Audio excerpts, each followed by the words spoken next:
بسم اللہ الرحمن الرحیم۔ السلام علیکم ڈیئر اسٹوڈنٹس، آج ہم پڑھیں گے what is arms race.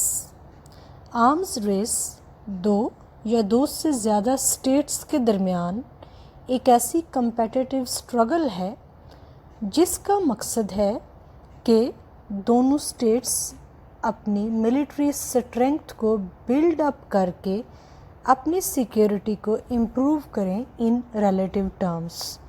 Relative terms میں سیکیورٹی امپروو کرنا کیسے ہے، اس کو ہم ایک ایگزامپل سے انڈرسٹینڈ کرتے ہیں۔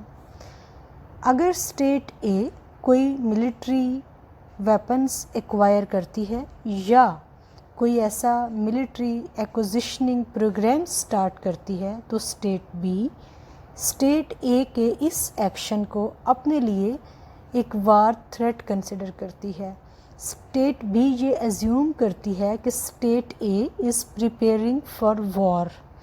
اب وہ کیا کرے گی، جو اسٹیٹ بی ہے وہ اسٹیٹ اے سے زیادہ بیٹر وار ویپنز، ملٹری ویپنز ایکوائر کرنے کی کوشش کرتی ہے۔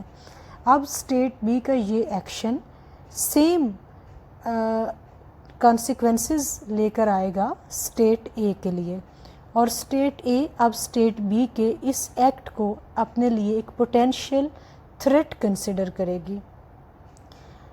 اس وجہ سے دونوں اسٹیٹس کے درمیان ایک ریس چلتی رہے گی، ایک مقابلہ چلتا رہے گا۔ کس چیز کا؟ آرمز کو بڑھانے کا۔ آرمز کو، ہتھیاروں کو، ان کی تعداد کو کیوں بڑھایا جا رہا ہے، کیوں ان کو زیادہ سے زیادہ بہتر کرنے کی کوشش کی جا رہی ہے، تاکہ وہ اسٹیٹ خود کو سیکیور کر سکے دوسری اسٹیٹ سے۔ اب دوسری اسٹیٹ کی انٹینشن کیا ہے؟ کیا دوسری اسٹیٹ واقعی ہی اس اسٹیٹ پہ حملہ کرنے کے لیے یہ سارے ویپنز ایکوائر کر رہی ہے؟ یہ پہلی والی اسٹیٹ کو نہیں پتہ، وہ صرف ایزیوم کر رہی ہے۔ اسی وجہ سے یہ جو آرمز ریس ڈائلیما ہے، اسے اکثر ایکشن ری ایکشن فینومینا بھی کہا جاتا ہے، کہ اگر اسٹیٹ کچھ ایکٹ کرتی ہے تو اس کا ری ایکشن اسٹیٹ بی دیتی ہے، اور اگر اسٹیٹ بی کچھ ایکٹ کرتی ہے تو اس کا ری ایکشن اسٹیٹ اے دیتی ہے، اور اس طریقے سے ان کے درمیان جو دوڑ ہے ہتھیاروں کے لے کے وہ چلتی رہتی ہے۔ ٹیک کیئر، اللہ حافظ۔